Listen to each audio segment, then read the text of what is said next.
Well, hello, and here you are finding yourself inside another episode of the Abundant Mother podcast. Before we dive in today, I just want to let you know that we have welcomed in a few amazing mamas into Birth Your Biz. And this is an opportunity for you to jump into, be supported by these other women, build something like these other mamas are building and creating along with being present in their motherhood. Get guidance by me, of course, rewriting your money story, how to actually turn the whole I'm freaked out to sell into actual servicing of people, and why the planet needs your service and needs your product. If any of this is like, an inkling, if you felt like, oh my gosh, I do not want to spend one more minute in my corporate job, I don't want to spend one more minute working for XYZ person, then Birth Your Biz is the place for you. I've had conversations with mamas that have had some challenges around maybe making the investment, challenges around feeling like, oh my God, I don't know if I'm ready today to just quit my job. I have things like health insurance and, 401ks that I rely on from these roles. Well, the good news is you don't have to make any huge leap besides jumping in to Birth Your Biz. We will actually curtail a blueprint that's specific for you to follow, whether that means that you leave your job in 2 months from now or 2 years from now or anywhere in between. That is why it is a product by design for you. So again, if you're interested or you're like, ooh, I'm an amazing stay-at-home mom, but like I just miss this other part of me. I have this natural ability to create and I want to put my product out into the world. Again, it's another great opportunity for you to create this side hustle and bring income into your family, bring freedom, bring all the things. So DM me, email me, whatever you got to do to ask me about why you would be a good fit to join Birth Your Biz. We're kicking off this week with our first live group coaching call. There's a group chat where I have office hours where I will be helping you through not only breaking down the modules and the teachings that are in each week, but what is it personally to you that you might be stuck on that you need some help unclogging, if you will. So before we get into it, Birth Your Biz, Birth Your Biz, Birth Your Biz, now is your time.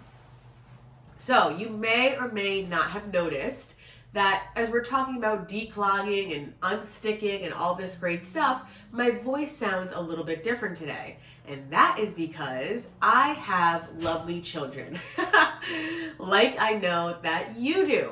And so you can resonate with this, where it's like, oh, spring is here, no more sicknesses in the house, I'm gonna cruise through, immunity is at an all-time high, everything is boosted, life is good, and then all of a sudden it's like, oh, I didn't see that coming, I didn't plan for that. And this week was one of those weeks in my household, all beginning, ironically, on Mother's Day. So I hope that you had a lovely Mother's Day. I hope that you felt loved, and I hope that you looked at everything you created through your own eyes of gratitude and in love. But I know that that date can bring about a bunch of different feelings. And so I just wanted to acknowledge you, to say it's okay if it didn't go 100% to your plan. And it's okay that we sometimes put these expectations on something that it doesn't turn out to be. So I woke up that morning feeling a little tickle in my throat, and I was like, okay, it's allergies, here we go. And then progressively throughout the week, my littlest baby was like, oh, it's not allergies, I'm not feeling well, mama. And so that has allowed me to shift a lot of things throughout this past week. And if you notice, I use the word allowed me to shift. Allowed me to shift. And that is because for a few moments on Monday when I was like, oh, she is sick, I was like spiraling. I was like, okay, I have a calendar, I have clients I'm seeing, I have things I need to prepare on the back end of my business. This week is not going to go to plan. And for those of you that don't know, right now, I don't have, full-time care. My children, my oldest daughter is in school primarily half days throughout the whole week, but my youngest daughter is in school 3 days a week, one of them being a total half day. So I really am very thoughtful and very mindful about compacting my time and what I'm able to get done in these tight windows of space. And so I was like, oh my God, this is not going to go to plan this week. I'm going to be falling behind. And I thought about this for a little bit. until the clarity came through that was like, this is why I do this, actually. This is why I do this. I do not have to call a boss. I do not have to take a sick day. I do not have to feel guilty that I'm missing out on work or I'm not showing up to something. I don't feel pushed or pulled. I say, oh, I'm my own boss. I just have to let myself know, no, you're not going to be working in the conventional way today. And with that relaxation, with that allowing, I made more money in that 1 week than I would have in a month at my corporate job. Okay? Like, that is the real truth, and that is what is possible for you too. Not only do you not have to feel this guilt about not being there for your kid, or are they going to go to school where they're not really feeling well and I should keep them home, but I don't have a choice because I have this meeting, or I don't have any more sick time left, like that struggle. And you can breathe into the possibility that you can become your own boss, and that you can still receive income and receive money and make that happen for yourself. So I reminded myself of that this week, because sometimes we need to give ourselves these reminders, like, oh, the things that we're experiencing right now, we actually dreamed up one day. We actually dreamed this up. And even though it's presenting itself as a challenge, it's actually in reality the reason why I chose to do this. So I'm going to take you on a little journey this week about the teachings, I guess, that came to me throughout this time. So as you know, you have a sick kid and you're operating on like zero sleep. And I mean zero sleep, but there's still things that need to be done. Your other children need to be cared for. You know, your house needs to be cared for. There's chores that need to be done. It just, the life and the momentum doesn't stop. And so one day I had to pick up my oldest daughter from school at noon. And that puts my youngest babe and I in this weird little transient period, because it's like we just drop her off in the morning. And it's a little bit too short to go back home and like, you know, get out of the car and do all the things. And then like an hour later, we get back in the car to go back to the school to pick up my oldest. And so I'm not really interested in that kind of schlep. I know that works out for other moms, but for me, I'd rather walk in downtown. I'd rather go to a coffee shop. I'd rather go to the library. I'd rather hang out closer to where I have to be in a few hours and like drive all over the place when I already feel like I spend a lot of time in my AKA car office.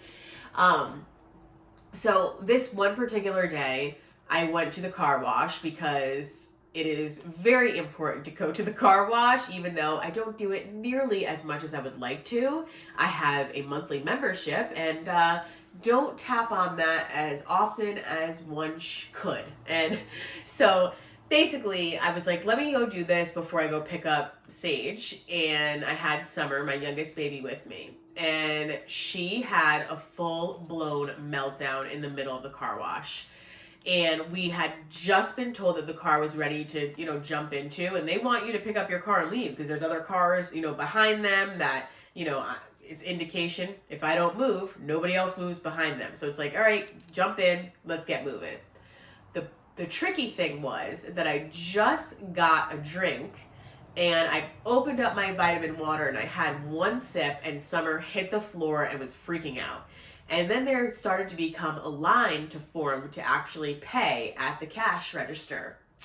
And so I was like, I'm in a little bit of a predicament here. And I looked over at the woman in front of me and I was like, so, you know, this is where we're at, I guess, today. This is kind of what's going to happen. And the problem is I just opened up this vitamin water that I haven't paid for yet. And she looked at me and she goes, I got your drink. I got it. I've been there before. I'm going to put your drink on my membership. You go, have a great day. And I was like, I looked at her and for a second I wanted to be like, no, it's okay. I'll do it. And in that moment, spirit, my higher self, consciousness, whatever it is that you would like to call it, whatever it feels better for you to say or relate to, my higher self, my spiritual team was like, absolutely receive this. Allow this gift to come to you. Allow yourself to be supported and helped in this moment. Allow yourself to be seen. And so for a split second, I was going to say no. But then I was like, you know what? She's offering me a gift and I am going to graciously accept this gift and I'm going to receive it. I'm going to say yes. So I'm telling you this story because it's real and it's true of what's possible. Oftentimes on social media and all this, we see negativity and we see other moms judging other moms, or you didn't do it this way and I do it this way, and you didn't birth that way but I do this way, and this kid doesn't go to this school but my kid goes to that school, and like, all of this sort of comparisons all day long. But at the end of the day, we are all mothers, and that binds us forever. And there are helping hands out there. There are helping hands out there. And to recognize when that helping hand comes out and stretches out to greet you and meet you, you accept that hand. And so for you, say yes. Say yes to the support that's coming to you.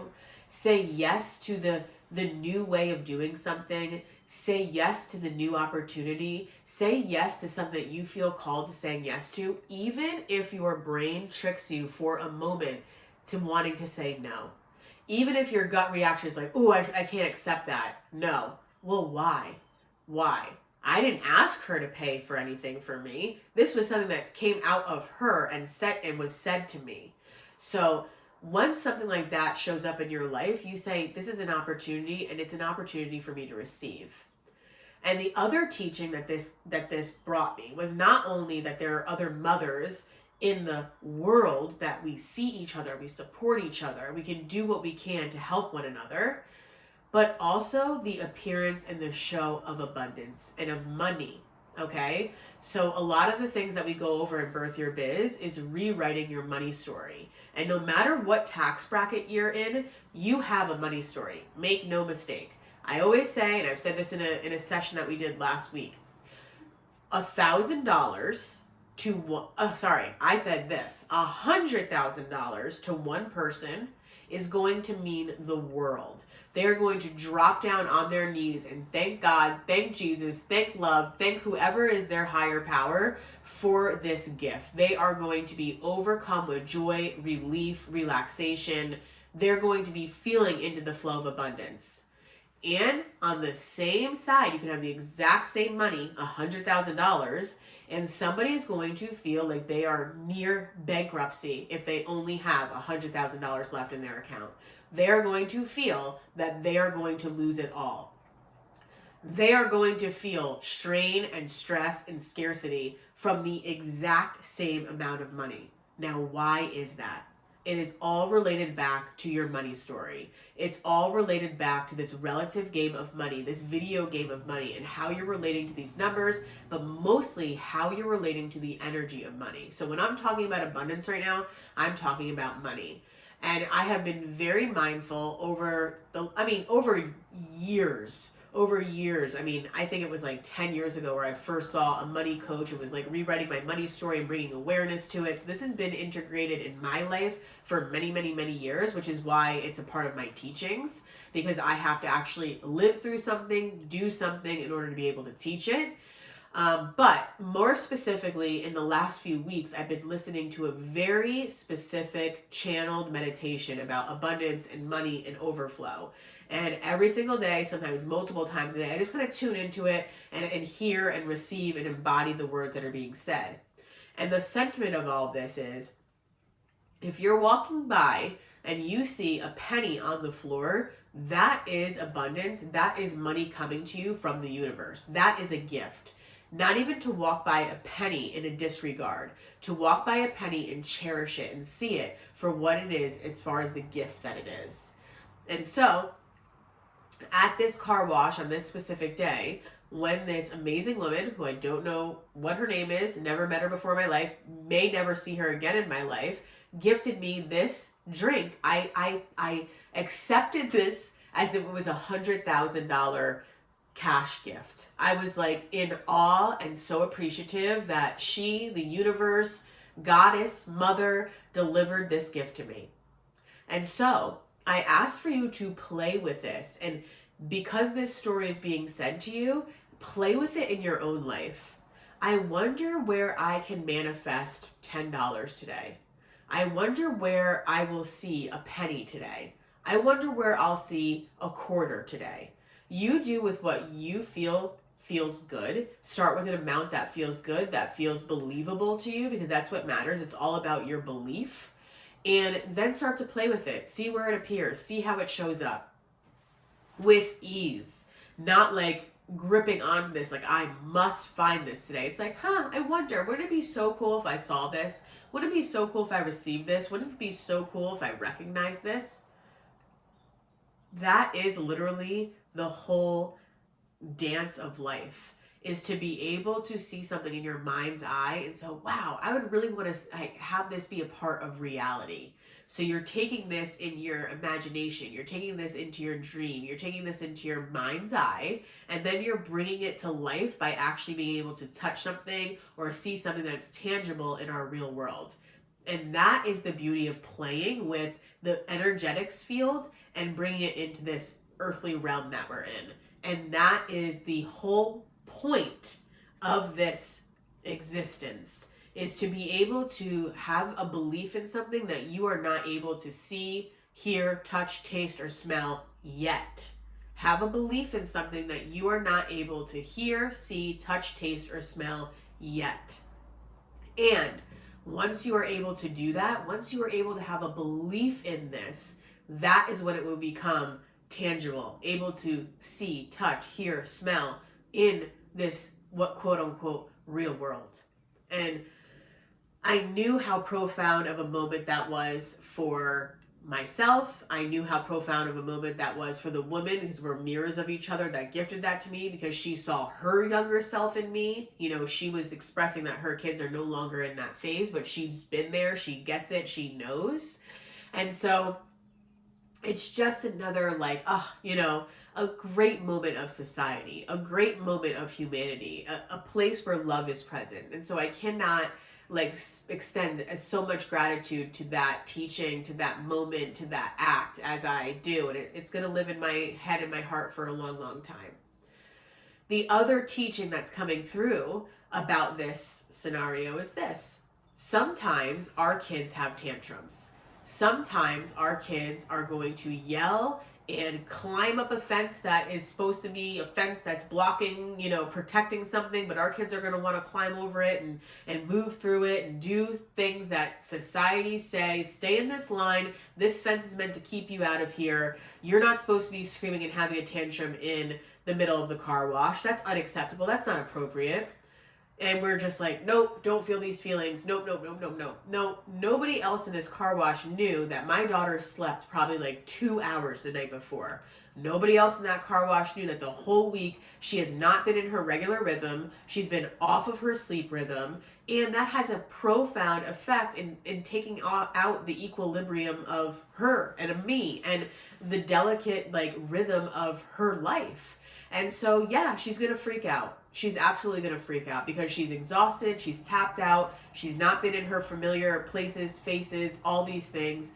And, hello, I'm losing control. That's basically what it is that she's saying in that moment.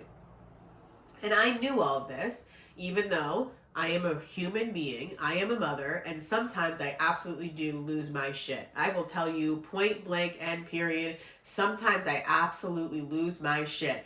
Even though I have the higher self and the knowledge to know that our children are mirrors, that our children are expressing themselves in a way that feels most authentic to them, that just like I said in that moment, she's feeling out of her body, out of control, out of protection and peace, and that's why she's acting out like that. Sometimes I absolutely do get triggered by that. There's teachings in that for myself too. So please don't paint this picture of perfection and put it on me just because I'm having these talks. I'm having these talks in order to communicate real true teachings and real true change and real true belief, because I too live it as you do. And furthermore, I think that it's so powerful, the fact that I do lose my shit from time to time. I always, once I find my center, once I find my balance, I get down and I say to my children, I am so sorry. Mommy's voice got very loud, didn't it? Or it didn't feel so good when mommy got angry about that. Can I explain to you where I was coming from when I did that? And it's not acceptable that I brought it to that level. And I'm now calm. I'm now at peace. I'm now grounded. Can we speak about this? And so I want to acknowledge to my children when things do not go the way that I would like them to go, or I'm not the mother that I envision for myself to be. And I want to speak about that. I'm not going to pretend like that was okay and like brush things under the rug. I'm going to say, oh no, I lost my shit there and I'm so sorry.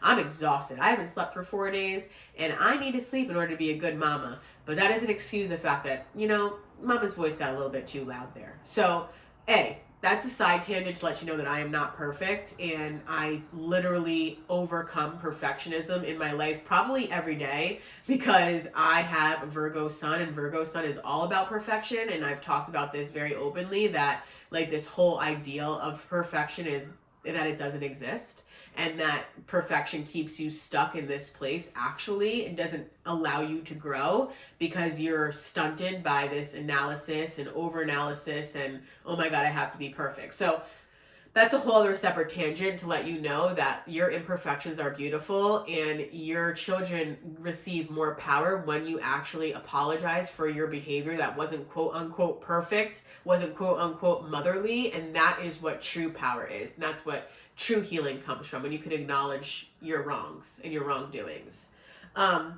But in this case, I really did have the clarity that this is where my daughter's freak out was coming from. And I don't shy away from that stuff in public. I allow my kids to be who they are to an extent without not hurting themselves, hurting another person, and or getting into some sort of safety issue, like running out into the parking lot or something like this, which my youngest baby tests me on constantly, quite often.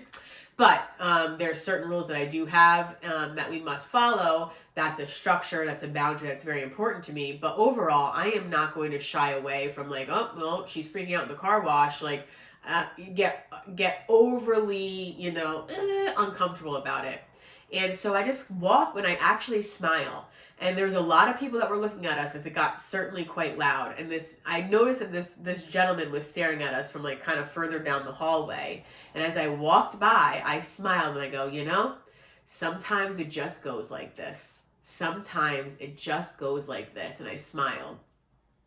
And do you know that he smiled right back at me and he goes, oh, I know. I have 4 kids of my own.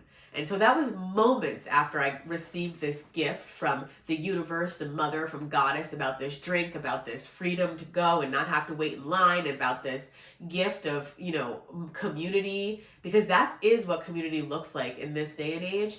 Community doesn't necessarily look like we're all walking out of our front door and we're like, oh, hey neighbor, we're all living right here and this is our community. Community could very much look like this woman gifting me my vitamin water while my kid is freaking out. That is community. That is the interweavings and the golden threads of what it is to build this support system for yourself in this golden age. So just because it looks like different, that this whole village mentality that we once heard of, doesn't mean that it doesn't exist. And I really ask you to seek it, look for it, ask for it, and find confirmation and clarity in the real world that you are receiving this, because it's easy to bypass that.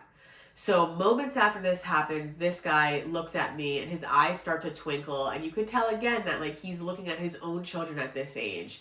And when he was in those shoes, he would have reacted differently. He was like, oh God, stop crying, stop yelling, but I could see in those eyes, he's like, this is actually so joyful. He was laughing. He was starting to laugh at her because she likes to put on these like, these faces and these eyes and this like, I'm so upset. I can't remember what she was so upset about at that moment, but it was like, I didn't let her like squirt the car with these little kids squirty guns that they have there anymore. And she was like, devastated about this.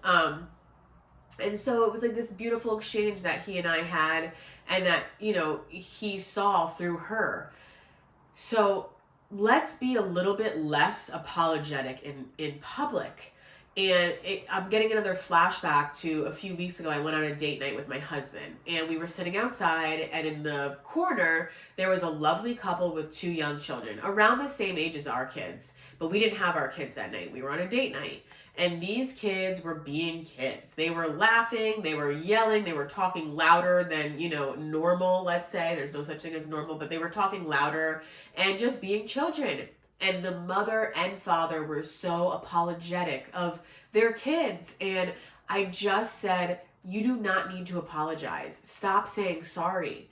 I'm happy that your kids are out. And quite frankly, they're not my kids. I don't have to corral them right now. I don't have to look after them. I don't have to protect their safety. I don't have to feed them. My kids are happily at home being cared for, and I'm happily here. And this bothers me 0%. This bothers me -%.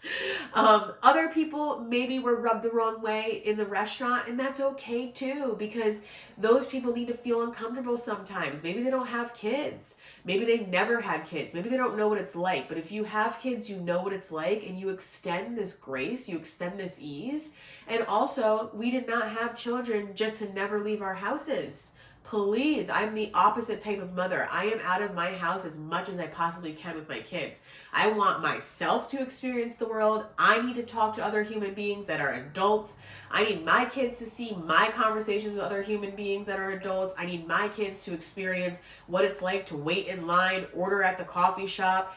And my kids, my 4-year-old can 100% do that on her own now. Walks up, orders from the barista, can literally do everything, you know? I want them to be well-versed in Earth. I want them to be well-versed in growing up in this sort of community. And so if you feel at all like, oh, you know, this is my kid's behavior, or, you know, oh, even when I go out and my teenager doesn't talk to me or doesn't look at me, like, does that mean that I shouldn't continue to do this? Continue to do it. Continue to do it. Get yourself out of your comfort zone. Get other people around you out of their comfort zone. And if all goes crazy, you just smile and say, it's just how it goes sometimes. Because that's the truth. It's just how it goes sometimes. And children are always reflecting and mirroring to us our own experiences. And I'm going to give you more storytelling examples today. I went to a gala last night for my children's school. Their number one, fundraiser of the year. And it's a lovely night. It's called Music and Merriment, and it's exactly what it sounds like. There's music and laughter and food, and there's auction items to bid on.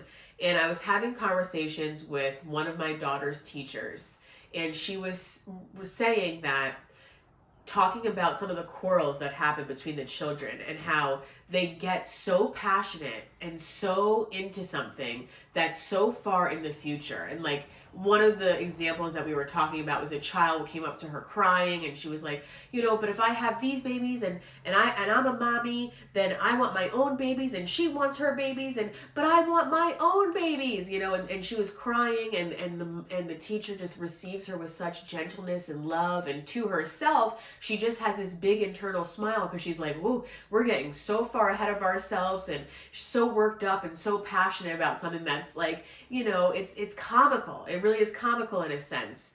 And when I heard that, I was like, well, first of all, I'm so grateful that this is my daughter's teacher. I am just in awe, you know, and just so blessed. But secondly, we are the children. Adults are the children. Think about how often you get worked up about something that you feel like is not going your way, or worked up about something that's way far in the future that you don't need to worry about. I envision God, love, the goddesses looking down at us as if we're children, and having that internal smile, having that internal smirk. Like, you're worrying about something right now, girl, that you do not need to worry about. All this is taken care of. You are freaking out right now, and it does not need to happen, but I'm going to hold you because you're a child and you don't really see the whole path that I see, but I have this internal smile because it's comical. And if we could just get that perspective on our own problems, how much easier would it be for us? How much more humor and joy can we bring into something, and how much more of a sigh of relief can we bring? Because it isn't that serious. It really isn't that serious, even though it does feel like that in the moment. And so it's a reflection back to you when you're out in public and your kids are doing things. It's like, you know, it's not that serious. The same day, I did not have anything in my house for my kids to have for lunch, period. Like, you open up the fridge, you can see right to the back, okay? So I had to bring my children to get some sort of lunch. And my youngest, again, not feeling well, and there's one grocery store that my kids love to go to because they have the kitty carts. And all the other grocery stores around, all the other markets around do not have that, but this one does, and my kids love it. And say what it is that you gotta say, but I was like, I'm not doing the kitty carts today. I just want to get in and out of the store. I just want to get our lunch items and get back into the car. Summer needs to go home and take a nap. This is the track that I'm on. And Sage is like, please, Mama, please. And I'm like, no, not today. I get Summer out of the car. I don't put shoes on her because she threw her shoes and it's already been a wild day. I just was like, I'm going to carry you around the store. So I had her on my hip, and sure enough, my kids spot the kitty carts and they're like, these are mine. We are using them for this trip. And I'm like, okay, let me weigh this. Let me weigh this in this moment. Let me weigh this in this moment. My kid has no shoes on. She wants to take the cart. Should I go back out to the car to get the shoes, to tell society I have shoes on her because someone's going to be upset that she doesn't have shoes on her? And I was like, you know what? F it. Let's just do this. I put her down. She started to walk around with this cart. And another mom comes next to me and is like, oh, my kids love these. Don't worry. Nobody even notices. And we both know what we were talking about. We were talking about the fact that my youngest baby had no shoes on. She's like, nobody even notices. It's all good, Mama. Like, do your thing. And we just had a moment and we laughed. And that was the second mom in a span of like an hour and a half. It was like, you have permission. I know how it goes. Do your thing, girl. And I was like, thank you for seeing me, for giving me the permission. It's not that serious, you know? So we got through the whole store, and I swear to you, 9 times out of 10, 9.5 times out of 10, we are greeted with smiles, laughter. People are encouraging me as I'm going through the store, as 2 kids are taking carts and going into different directions and bonking each other. But generally speaking, they're good with this, but sometimes it gets a little wild. And 9 times out of 10, I'm telling you that the public reacts to this in such a joyous, beautiful way. Now, I understand why you can go into that store and be like, oh, hell no, my kids aren't doing that. One's going to go in this direction. One's going to go in that direction. What's going to go into the cart? How's this going to happen? It could be overwhelming. I get that. And there are some days where that is the case. But don't ever do it because you are scared of what other people have to say or think about it. Don't do something out of fear. Don't not do something because you are fearful. Do something if it feels right, if it brings joy to you and the kids. Even if you're like, blending the society rules for a second. Like, obviously, I don't condone my kids going into places with no shoes on. But now that it's spring and my kid kicks her shoes off all the time, does it happen a little bit more often? Yeah, it does. Am I going to freak out about it? I'm not. The point is that we live our lives sometimes so concerned about what other people are going to think about the decision that we made, the move that we made, that we're just stunted. And there's a big news flash here. No one's really thinking about you. No one's really thinking about you and the decisions that you're making and this or that or this as much as you think that they are, because everyone's thinking about themselves in that situation. Oh God, should I do that? What's that person going to think of me? The person next to them is like, oh God, should I do that? What's that person going to think of me? Everyone's concerned about that, about what other people are thinking, that really that's the one concern that's floating around in everyone's mind. So just relax your shoulders for a second and just think, you know what do I think about that? What do I think about that? And once you find joy and humor and reason behind what it is that you think, you are going to be met with that externally. If I went in like panicked, like, oh God, here we go, this is not going to go well, someone's going to yell at me because of this, then I would find somebody that's going to yell at me because of that. I would find someone that's going to be upset about something that I was doing. But I went in, relax, enjoy. I went in at how comical this all was, and then I was met with people laughing because it was comical. It is comical. So we can take this example of my little kids running around the store with one who has no shoes with these little kitty carts, and we can take that example and we'll just expand it and expand it and expand it and expand it. And we're going to go to your life. What is something that you deeply desire to do that you're concerned what that person is going to think about you? The fact that you even have the desire to do something is that spark, is that inner inkling, and that is something that is meant to be followed because that's coming from your heart. Once your brain starts talking and is like, oh God, I can't do it. If I post this, then my high school friends, my college friends, my 20-something friends, my new mom friends in this group are not going to understand. Well, chances are those people are changed, transformed, different people than they were 15 years ago. Are they really so concerned about what it is that you're doing? And if they are, they don't have to watch. They don't have to be a part of the journey. They don't have to witness. They don't have to be a part of that change and that transformation. And that's even better for you and for them, because it's okay that we go as people in different directions. And it's okay that people aren't in our lives forever. You know, you've heard this cliche saying that is the truth, that people are in your life for either a season, a reason, or a lifetime, right? Everyone's here to teach us something or reflect something back to us. And sometimes a naysayer is here for you to build your personal stamina, to build your grit, to build your confidence. This place in your body called the solar plexus, which is right under your rib cage, said to shine out like 10,000 suns. That's in your chakra system. That's your place of stamina and strength and power. Sometimes a naysayer is there for you to find that strength, to find that light and go, you know what? I hear you, and it's okay. I'm going to shine anyway. I'm going to make this decision anyway. So using this example to say, I'm going to do things a different way. I'm going to do things a different way than just running but running the family business.